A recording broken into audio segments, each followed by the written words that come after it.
कीर्तन श्री गुरुदेव दत्त श्री स्वामी समर्थ। तुम्हा सर्वांचं आपल्या स्वामी शक्ती या चॅनलमध्ये मनापासून स्वागत आहे। स्वामी तुम्हा सर्वांच्या सर्व चांगल्या इच्छा पूर्ण करोत एवढीच स्वामींच्या चरणी प्रार्थना करते आणि आपल्या आजच्या या नवीन आणि सुंदर व्हिडिओला पुन्हा एकदा नव्याने सुरुवात करते। भक्तांनो, आजच्या या व्हिडिओमध्ये मी तुम्हाला गुरुचरित्र पारायण करण्याविषयी काही महत्त्वाच्या गोष्टी सांगणार आहे। बघा, आजपासून बऱ्याच घरांमध्ये, बऱ्याच स्वामी केंद्रांमध्ये, दत्त महाराजांच्या मठांमध्ये आजपासून गुरुचरित्र पारायणाचा सोहळा सुरू झालेला आहे, ज्याला आपण गुरुचरित्र सप्ताह देखील म्हणतो।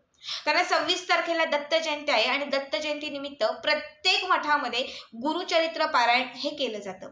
बघा, आपल्यापैकी बऱ्याच स्वामी भक्तांनी घरोघरी गुरुचरित्र पारायणाची सुरुवात केली असेल। खरं तर गुरुचरित्र हा ग्रंथ सर्वात पवित्र ग्रंथ आहे। या ग्रंथा इतकं पवित्र दुसरं काहीच नाहीये। बघा, गुरुचरित्र वाचत असताना किंवा गुरुचरित्राच्या प्रत्येक ओव्या म्हणत असताना त्यातून एक दिव्य शक्ती बाहेर पडते। बऱ्याच वेळा काय होतं की आपण गुरुचरित्र वाचतो पण त्याचे काही नियम पाळत नाही। जेव्हा आपण नियम पाळत नाही तेव्हा आपल्याला त्या पारायणाचं संपूर्ण फळ मिळत नाही, त्याचं संपूर्ण लाभ आपल्याला होत नाही। बघा, गुरुचरित्र वाचत असताना त्याचे नियमही पाळायचे आहेत। आता तुम्हाला काही गोष्टी मी सांगणार आहे, या गोष्टी आवर्जून तुम्हाला करायच्या आहेत किंवा आपल्याकडनं या चुका होत नाहीये ना हे तुम्हाला बघायचंय। आपल्याकडनं या चुका होऊ नये, घडू नये यासाठीही तुम्हाला थोडीशी काळजी घ्यायची आहे, जेणेकरून तुम्ही जे पारायण करत आहात किंवा जेणेकरून तुम्ही जे गुरुचरित्र वाचत आहात त्याचं संपूर्ण फळ तुम्हाला लाभेल। बघा, गुरुचरित्र हा नुसता ग्रंथ नाहीये, तर आपल्या दत्त महाराजांचा आणि स्वामी समर्थ महाराजांचा एक आत्मा आहे, ज्यामध्ये स्वामींचं आणि दत्त महाराजांचं संपूर्ण वर्णन केलेलं आहे। ज्याचं सौभाग्य खूप मोठं असतं किंवा ज्याचं भाग्य खूप मोठं असतं त्याच्याच नशिबात हे जे पारायण आहे ते करण्याचं त्याला म्हणतो की भाग्य लागतं। बघा, ज्याचं भाग्य खूप मोठं असतं ना त्याच्याच कडनं हे पारायण केलं जातं। जे लोक पारायण करत आहेत त्यांनी नक्की कमेंट करा की ताई आम्ही पारायण करत आहोत किंवा आम्ही पारायण करायला सुरुवात केलेली आहे। मग हे जे गुरुचरित्र पारायण आहे हे पारायण करत असताना त्याचे काही विशेष नियम आहेत आणि याचे जे नियम आहेत ते खूप कठीणही आहेत। ज्यांना हे नियम झेपतात किंवा ज्यांनी हे ऐकलेलं असं, आता बऱ्याच लोकांनी ऐकलं असेल की हे नियम आहेत किंवा ग्रंथामध्येही दिलेले आहेत बरेचसे नियम, ते नियम तुम्हाला पाळणं शक्य असेल तरच तुम्हाला हे पारायण करायचं आहे। सगळ्यात पहिली गोष्ट म्हणजे नॉनव्हेज। आता मला खात्री आहे की कोणी मांसाहाराचा या दिवसांमध्ये विचारही करणार नाही, मांसाहार खूप लांब राहिलं, पण कांदा, लसूण आणि तामसी पदार्थ, कुठलेही तामसी पदार्थ या 7 दिवसात तुम्ही 7 दिवसाचं पारायण करू शकता, 14 दिवसाचं करू शकतात, 21 दिवसांचं करू शकतात। पण लक्षात ठेवा, हे पारायण करत असताना तामसी पदार्थांचं सेवन तुम्हाला करायचं नाही, कांदा लसूण अजिबात नाही। दररोज तुम्हाला एकच जी भाजी असते किंवा एकच जी भाकरी असते ती खायची असते। हे जे पारायण आहे ते तुम्हाला एकाच टायमाला करायचं असतं। बरेच लोक काय करतात, पारायण करतात, सकाळीच वाचतात, ऑफिसला जातात आणि ऑफिसमध्ये बऱ्याच वेळा असं होतं की बाहेरचा एखादा पदार्थ खाल्ला जातो, मैत्रिणीने आणला तिच्याकडनं आपण काहीतरी खातो। जर तुम्ही कुठल्याही प्रकारचं परअन्न जर ग्रहण केलं किंवा कुणाच्या प्लेटमध्ये जरी खाल्लं, या काळात जर तुम्ही कुणाच्या घरी जाऊन नुसतं पाणी जरी पिलं तर लक्षात ठेवा, तुम्ही जी सेवा करत आहात किंवा तुम्ही जे पारायण करत आहात त्याचं संपूर्ण पुण्य किंवा त्याचं जे फळ आहे त्या समोरच्या व्यक्तीला लाभेल।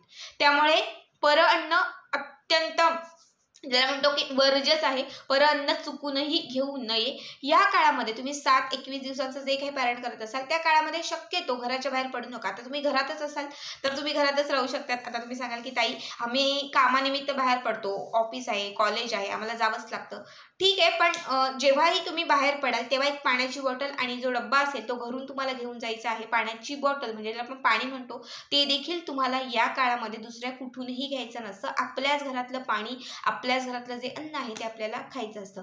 बघा, या 7 दिवसात, 14 किंवा 21 दिवसात जेवढ्या दिवसात तुम्ही हे पारायण करणार आहात त्या दिवसात तुम्हाला सांगते मी की साक्षात दत्तगुरूंचा वास आपल्या घरामध्ये असतो। साक्षात दत्तगुरू जे आहेत ते आपल्या घरामध्ये भ्रमंती करत असतात। त्यामुळे या काळामध्ये, या वेळामध्ये हे जे दिवस आहेत त्या दिवसांमध्ये तुम्हाला तुमच्या घरातील जे वातावरण आहे किंवा घरामध्ये ज्याला म्हणतो की जो ओरा आहे तो शुद्ध ठेवायचा आहे, पवित्र ठेवायचा आहे, सुवासिक ठेवायचा आहे. सकाळ, दुपार, संध्याकाळ एक अगरबत्ती चांगली लावून ठेवायची आहे. घरामध्ये दोन्ही टायमाला धूप तुम्हाला प्रज्वलित करायचं आहे. त्याचबरोबर तुम्हाला कापूर पेटवायचा आहे. घरामध्ये सतत एक सुवास आला पाहिजे किंवा घरातील जे वातावरण, जो ओरा आहे तो अत्यंत पवित्र असला पाहिजे. अशा पद्धतीने घरातील वातावरण तुम्हाला ठेवायचं आहे. बऱ्याच वेळा काय होतं, आपण पारायण करायला बसतो, मस्त पारायण करतो, सगळं व्यवस्थित करतो, पण पारायण करून उठलो म्हणजे गुरुचरित्र पारायण करून उठलो की आईलाच काहीतरी बोलणार, मोठ्या व्यक्तीला जोरात बोलणार, ओरडून बोलणार, मुलांनाच मारणार. जर तुमच्याकडनं या काही दिवसांमध्ये अशा काही गोष्टी होत असेल, म्हणजे शिव्या, शाप, उद्धटपणा, तापटपणा किंवा रागराग अशा कुठल्याही गोष्टी होत असतील, तर लक्षात घ्या, तुम्ही जी सेवा करत आहात, जे पारायण करत आहात, त्याचं संपूर्ण फळ जे आहे ते तुम्हाला लाभणार नाही. तुमची इच्छित जी प्राप्ती आहे ती तुम्हाला घडणार नाही. कारण या दिवसांमध्ये दत्तगुरू आपल्या घरामध्ये आलेले असतात आणि त्यांना प्रसन्न करण्यासाठी आपल्या घरातील वातावरण जे आहे ते देखील आपल्याला प्रसन्न ठेवायचं असतं. त्याचबरोबर या काळामध्ये आपल्याला ब्रह्मचर्याचं देखील पालन करायचं असतं.